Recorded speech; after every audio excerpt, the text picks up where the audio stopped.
I think that it's just so strange to me that a lot of times you have to pay to go to a bathroom in Germany.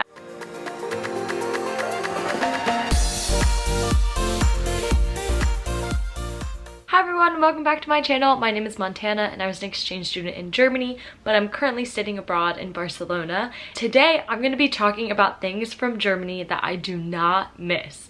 I made a lot of videos on German culture and all the things that I love about Germany, but there are definitely a lot of things that I do not miss about Germany, and I wanted to share those with you guys. I've spent a lot of time in Germany, in Passau, in Leipzig, in Berlin, and all over the place, and I sort of assumed that a lot of the things that I was experiencing were just European, but after traveling around Europe a bit more, I've realized that some of these sort of more annoying things are definitely German specific. So hopefully you guys learned something new, and you can comment down below if you disagree with any of these things. The first one is water that is so expensive. It's definitely true in a lot of European countries that you have to pay for water, but paying for water in Germany is like next level. I mean, you still have to pay, but I've been traveling recently to like Budapest and a lot of places in the UK. So I went to Scotland and Dublin, which is in Ireland, and they'll give you tap water for free. And I know that some people say that you can ask for tap water, but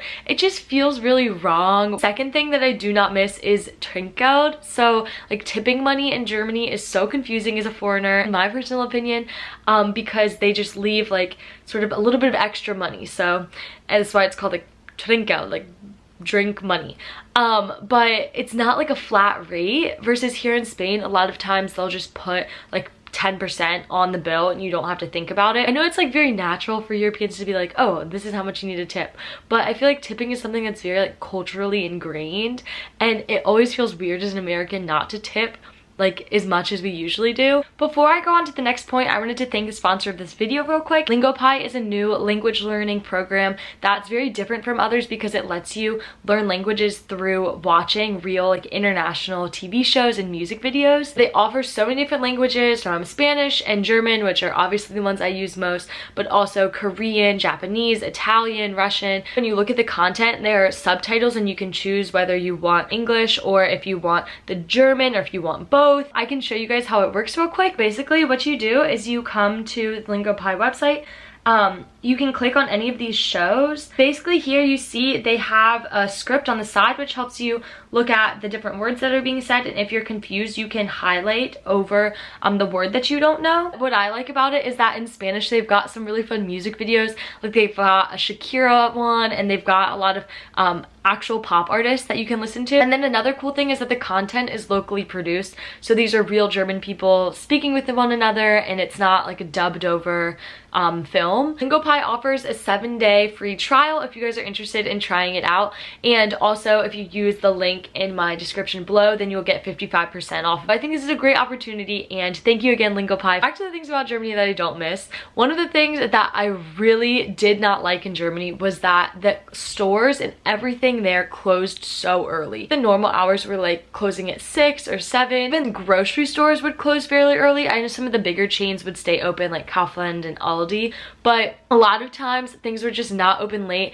Like here in Spain, everything's open so late, but even in the United States, things would be open until like 10, 11, sometimes midnight. If you really needed something from like a pharmacy, you could go. Some of ours were open 24 hours. I didn't realize that most of my things have to do with paying for things.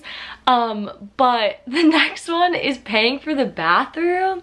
I thought that this too was very normal and common in Europe, and I did see it in Budapest, but only in like a very touristy area, whereas in Germany a lot of the times, especially when you're like traveling and things like that, you would have to pay to go to the bathroom and like public places. Even at like McDonald's, it would give you like a weird coupon that you could redeem for food. It wasn't like a coupon, it was like if you paid 50 cents to go to the bathroom, you could then use that 50 cents towards your food, which I guess makes sense. I think that it's just so strange to me that a lot of times you have to pay to go to a bathroom in Germany. I don't know. I think it's a little strange. So I don't miss that. And I'm sure that there are places in Spain where you have to do it, but I just have encountered it far, far less. Another thing in my mind that's very German that I do not miss is lukewarm tap water. It would take a lot for our water to get really cold, and this could just have been my experience. experienced in Germany, but here in Spain, if you turn your faucet on like the cold setting, it is cold immediately. And in bathrooms, like the water is so cold. I'm not sure what it is, maybe because Barcelona is on the coast, or maybe that's just the dumbest logic ever, but the water here is so cold and I love cold water. I think there's actually like scientific studies that say you're not supposed to have cold water. Also, our fridge here in Spain has a very large freezer, and very large, like the fridge is a lot smaller than a US fridge, but the freezer I would say is like 40% the size of the fridge, so like 60-40. In Germany, the freezers are so tiny or non-existent, or you can have like a freezer that is separate from the actual fridge. That's what my host family had, and then we kept it in like the Keller, yeah, I think that's an English word, like the basement. I definitely enjoy having a freezer, and I did not miss a lack of freezer space in Germany, because even when you did have a freezer, it was so small that you couldn't buy sort of big bulk frozen items.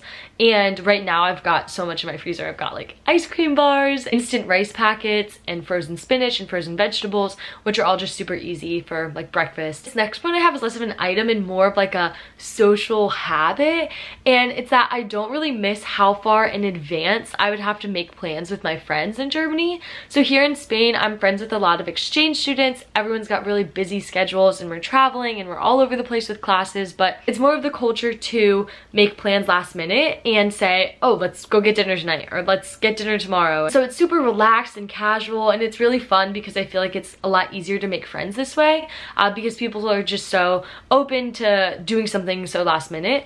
Versus with my friends in Germany, especially in high school when I was at my gymnasium in Passau, I had to text my friends and we would make plans like 5 days in advance. So it would be like Monday and we would start planning the weekend just to make sure that people weren't too busy to do anything. Even then, it was hard to make plans with people. I think there was a lot more emphasis on school and studying and like alone time, and it was just a lot of effort to make a plan, even if it was just grabbing lunch in the city or going to walk along the river or getting a drink or something like that. This is so random, but the last thing that I do not miss in Germany is the German KFC.